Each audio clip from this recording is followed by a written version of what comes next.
some random updates on things. Yeah, I built this rolling road for the steam engines primarily, and it works great for that.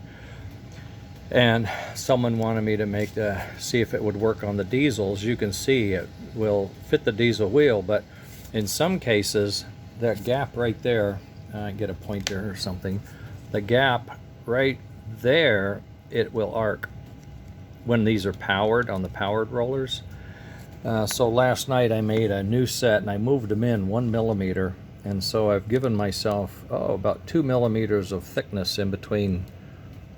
There it is, sorry guys. 2 millimeters of thickness in between that gap, and I'm gonna wire this one up and make sure that that works.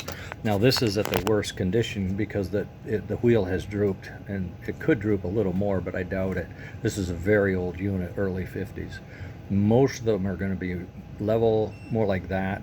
So as you can see, there's a significant gap at that point.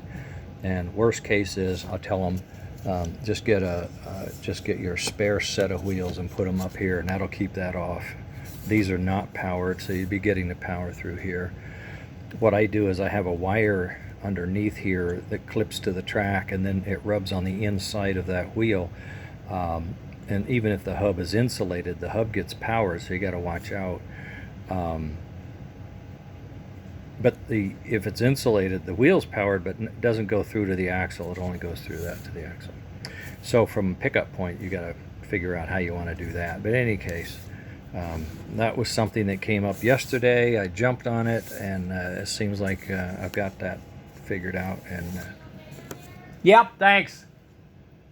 We should be all set for that. The next thing on my, is it Saturday or, yeah, it is Saturday.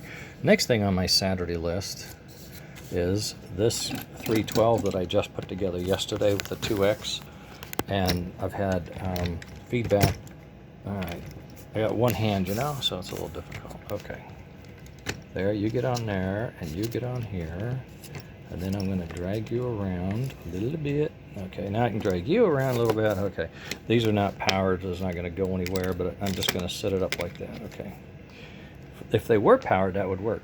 And they will be powered someday. What's this thing? Oh, that's the empty. Took the wheels off because they were rubbing on that. Okay, what I'm going to do now, you know, in the inside here, there are 2 arc magnets. It's an 18 millimeter long field and a pair of boosters on each side. And the motor ran fine off of my power supply, my triplet power supply, bench power supply. Okay, and it's just sending DC in. But when I put it on the transformer, I did get reverse and all that, but I didn't really run it, and there's no load really on the wheels like that. But when I put it on the track, these TIPs got warm, and that's hard to deal with. So I think what I'm going to do, Andy made the suggestion, sometimes too much is too much and less is more. But thought about it all night. He was trying to tell me to take out one of the arc magnets and one of the boosters. Just go with a single arc, single booster. It is pair. But what I think I want to try first is just get rid of the boosters and go with a double arc on either side without the boosters, and measure the amp draw at that point and see what happens. That's going to be one of my experiments this morning. Meanwhile, I'm printing another one of these guys so I can wire up a set and send them out for test. As soon as I'm done with those 2 things, I'm going to start on the northern tender. I need 2 more steps. I need the front steps, and then that 3D printed tender chassis will get rivets and trucks.